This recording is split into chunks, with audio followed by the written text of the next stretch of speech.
प्रणाम मित्रों, सत्यमेव आनंद। जय श्री राम। तो मित्रों, अयोध्या के राम मंदिर में प्राण प्रतिष्ठा हो गई। लाखों करोड़ों लोगों के प्रिय भगवान श्री राम का सबसे बड़ा मंदिर श्रद्धालुओं के लिए खुल गया।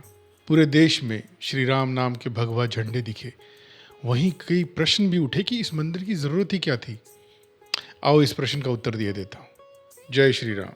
श्री कृष्ण और उनकी कही हुई भगवत गीता हिंदू धर्म में एक प्रमुख भूमिका निभाती है और गीता मुख्यतः सिखाती है कर्म योग, जिसकी बहुत आवश्यकता है हमारे जीवन में। पर आजकल के समय में श्री राम से सीखने के लिए बहुत से गुण हैं और वो अति महत्वपूर्ण हैं।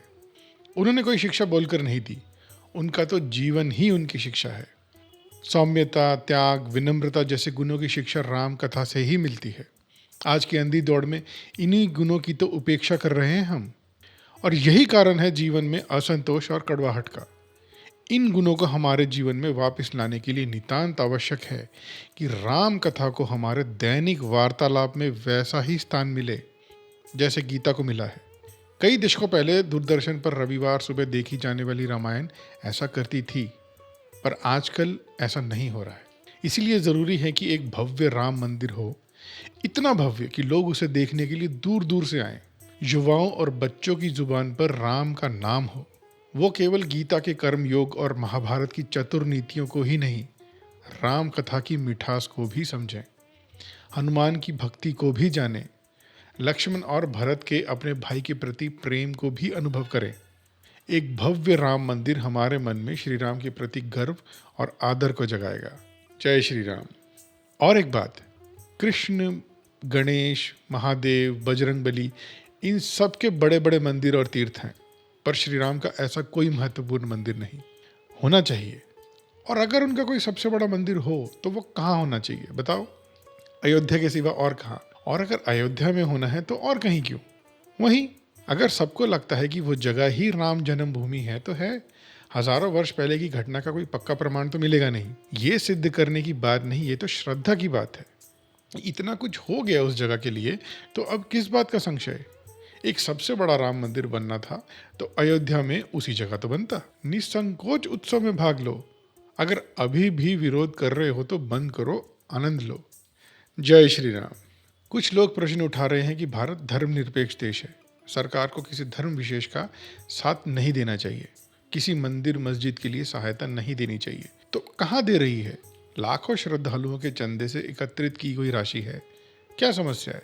अब उसमें अगर बीजेपी भी सहायता कर रही है तो भी क्या?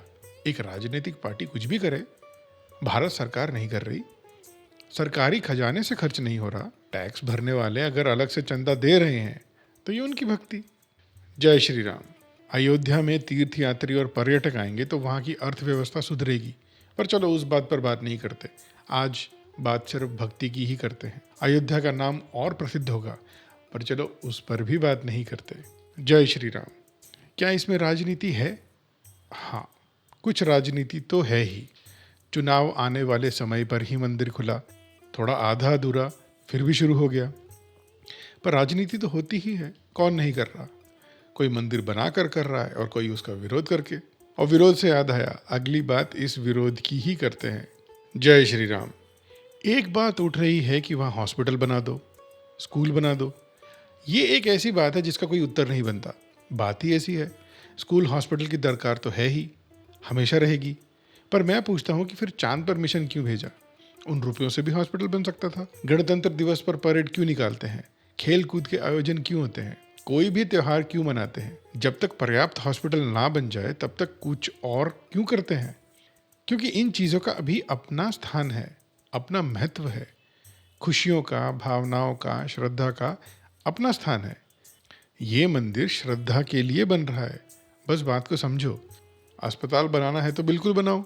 यहाँ विरोध करने से अच्छा है कि देश भर से चंदा लेकर खुद अस्पताल बनाकर दिखा दो, सब चुप हो जाएंगे। तो मित्रों, कैसी लगी आज की बात, ज़रा कमेंट में बताना। आनंद एकमेव सत्य। जय श्री राम।